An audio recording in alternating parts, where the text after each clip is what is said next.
It's the story that never seems to end for the government: coronavirus rule-breaking parties. So far, senior government aides and advisors have been implicated in such stories, but never the Prime Minister. That was until yesterday when a damaging report emerged from ITV. And then things got worse as the Met Police finally announced they'd be investigating COVID rule-breaking in Number 10. So let's unpack why the police have just launched this investigation and the implications for the Prime Minister right now. We first reported this story over on Twitter, so if you want explainers coming in live, then follow us on Twitter and Instagram for more updates. It's linked down below. Toward the end of last year, there was a lot of talk about the government breaking COVID rules.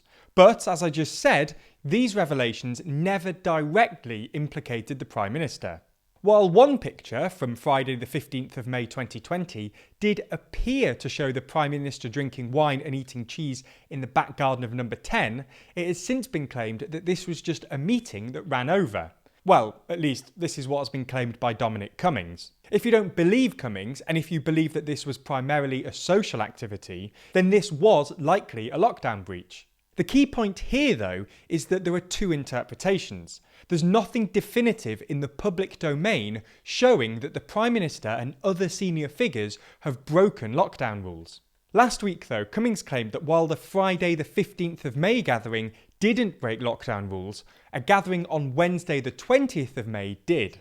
He wrote that a senior Number 10 official invited people to socially distanced drinks in the garden. Cummings supposedly argued, although it's not clear who to, that this would likely be a rule-breaking gathering and that this shouldn't happen. He makes clear that he wasn't in attendance and that he went home to bed early that afternoon.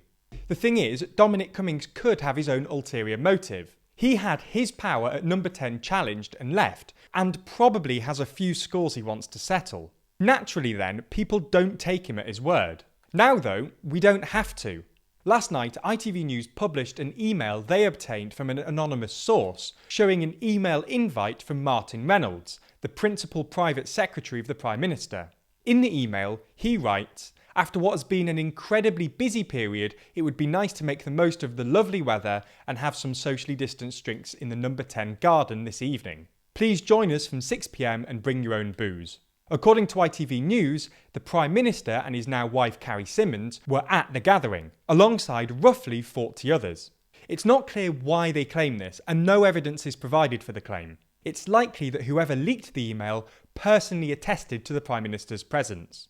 So, can the Prime Minister really claim that such a meeting was within the rules? After all, this was his go-to line of defence last month when speculation first arose about Downing Street parties. Well, for context, between March and June 2020, England was in the first national lockdown, a lockdown that was only eased from May. At the time of the 20th of May gathering, outdoor recreation with one other person was allowed, but outdoor recreation with any more people would have been rule-breaking and, therefore, law-breaking. This is something the Culture Secretary made very clear at a Downing Street conference held only 1 hour before the outdoor party.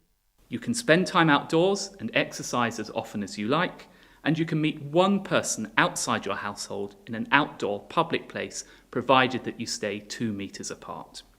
Slide 3, please. Additionally, the rules also stated that you could meet only one person outdoors in a public place, something the Downing Street garden just isn't.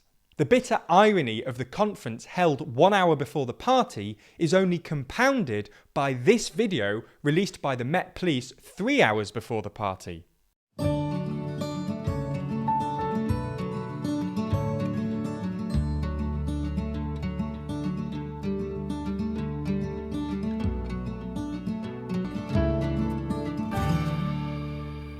As we all know from when the stories of the Downing Street parties first emerged, the police were actively fining and prosecuting rule breakers throughout the pandemic. Prior to this party, between the 27th of March and the 11th of May, police in England and Wales issued more than 14,000 fixed penalty notices for alleged breaches of the lockdown rules. 231 people were brought to court over the breaches, though the Crown Prosecution Service found that suspects had been wrongly charged. On top of this, the media were keen on shaming lockdown breakers publicly. Again, on the same day of the party, the media were shaming people who went to busy beaches to enjoy the glorious weather. This wasn't the harshest the media got either. Throughout the pandemic, they've shamed lockdown breakers, with them being the most harsh about those attending illegal parties. The point we're making is that the general public have been shamed and fined when they broke the rules, with almost 2,000 people being prosecuted at Westminster magistrates for breaking rules. Whether this was too much or too little is up to you. The fact is, though, that as a society, we've come down hard on rule breakers. It's now been shown clearly that the government broke the rules in the same way. So, what happens now? Well, the Met Police refused to investigate the December 2020 Downing Street party on the grounds that there was insufficient evidence. However, as for the May 2020 outdoor party, it's hard to see how they can make the same argument, with the leaked email providing a very clear indication that the party was planned, and that there was an intention for many people to be present, and that it was not work-related. Some reports even suggested that 100 people were invited. Therefore, few were taken by surprise when it was announced, annoyingly after this video was first recorded, that the Met had launched an investigation remarking that the Metropolitan Police Service is aware of widespread reporting related to alleged breaches of the health protection regulations at Downing Street on the 20th of May 2020 and is in contact with the Cabinet Office. Anyway, aside from this new police investigation, there is also an investigation, headed by Sue Gray, into Downing Street parties generally. It's already been suggested that the 20th of May event will be included in the investigation.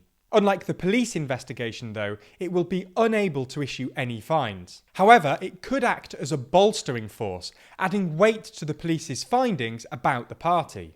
As the outcome of any police investigation will undoubtedly be more crucial, this is what we'll briefly examine here.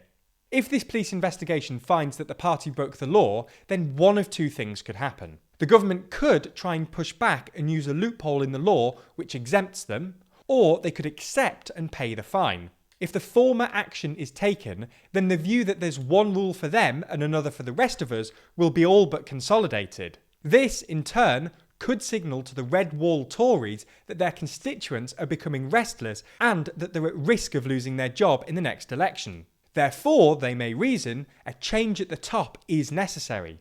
If the latter action is taken, then people will see it as the government openly breaking the rules and paying their way out of it.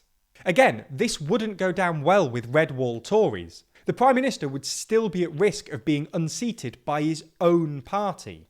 Anyway, what we're trying to say is, now that the police are investigating, if they find that the law was broken, then Johnson is really in a very tough position.